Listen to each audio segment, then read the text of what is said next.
Alrighty, ladies and gentlemen, welcome back to my Season 3 map analysis for 1v1. Now, if you do want me to do, like, the 2v2 map pool, 3v3 map pool, and all that sort of stuff, I can also do that when I get a spare moment.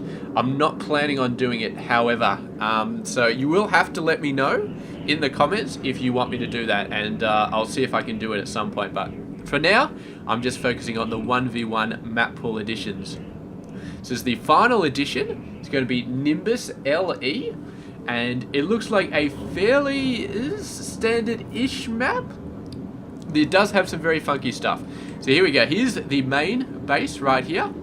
It's got some interesting points. The first is, of course, this small expansion, natural expansion. This is almost certainly going to be your natural expansion.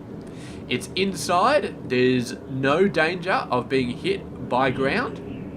They're pretty sure Reapers can't get down there, and even if they couldn't jump up the top again, so no worries from Reapers there.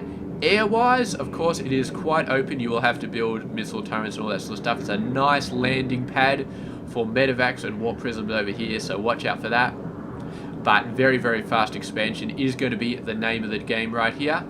And another thing, which is interesting, is going to be the main ramp. Out of the main down to the rest of the map, it does have rocks on most of it. There is a gap here, so you can still go out and do your early ling rushes and stuff like that, just pushing out there. Yeah, so of course you can sort of wall this off very, very easily early game. You just need like 1 or 2 buildings to completely wall that off. So this is going to be a very, very early economy map.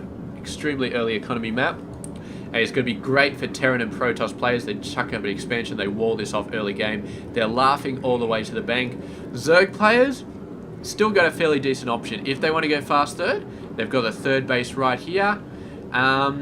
They've got a entrance over here, which is not going to be too hard to hold. Not too hard at all, and in fact does actually lead up to the 4th base. So if you do have a 4th base here, then you can sort of cut off this, but that's getting out into the boondocks right there. That's not your, I don't know if this is actually your real 4th base. On a mirror play, I wouldn't take this as a 4th base because it's got a main ramp all the way out to the enemy. Although this one does too. This one has a main ramp all the way out to the enemy as well, and it's got a sort of thing moving in. So what you're basically going to be looking at is 3 base play.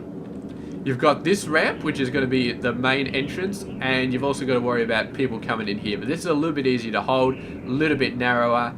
If you wanted to gate this off as well, then I wouldn't blame you. You could potentially even just put a gate up the top there, something like that, just to hold this off. But yeah, so very, very fast expansion. As far as movement, we've got the watchtower in the middle, which is actually an interesting play because it's got these little squares around the side. So yeah, you can't just run in from any angle. You've got to go through the sides, which is fine, which is pretty standard. So, well, not standard, but it's fine. So yeah, I don't know if there's anything else interesting to say about that, but it is pretty good. As we've said, we've got the 4 bases around the middle of the map, which is your 4th base. You can take one or you could take the other.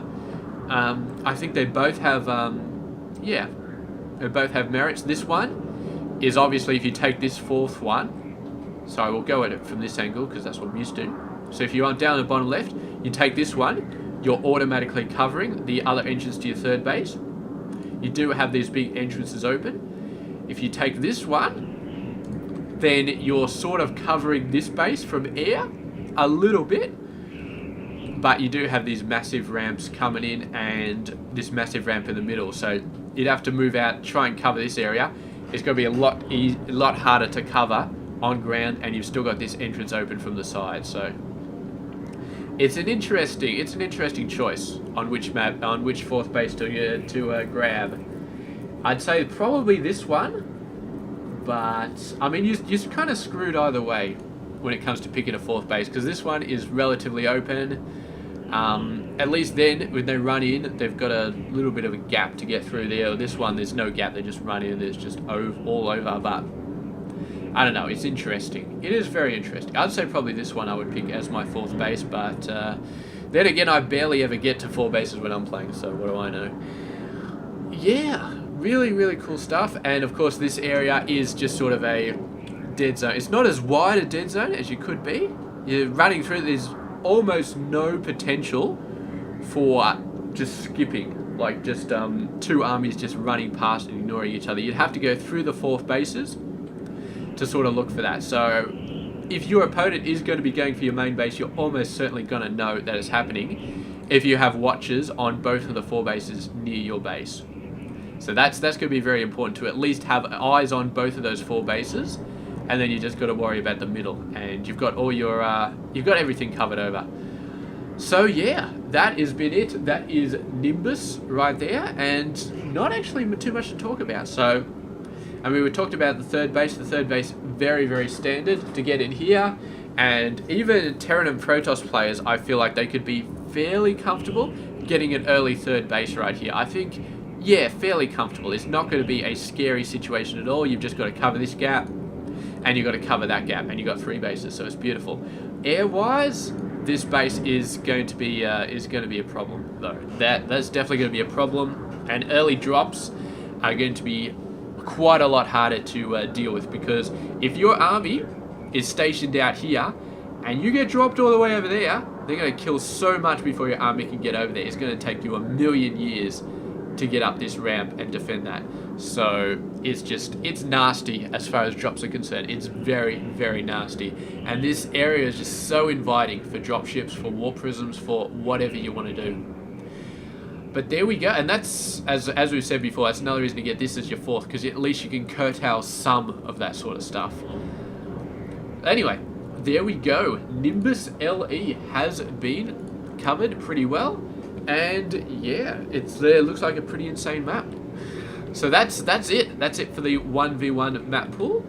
And I hope you've learned something from this analysis, and please, if you want me to do it for every season, please definitely let me know, because yeah, not sure how useful it has been. I hope it's been useful, and if it has been very useful, then I definitely will do it again.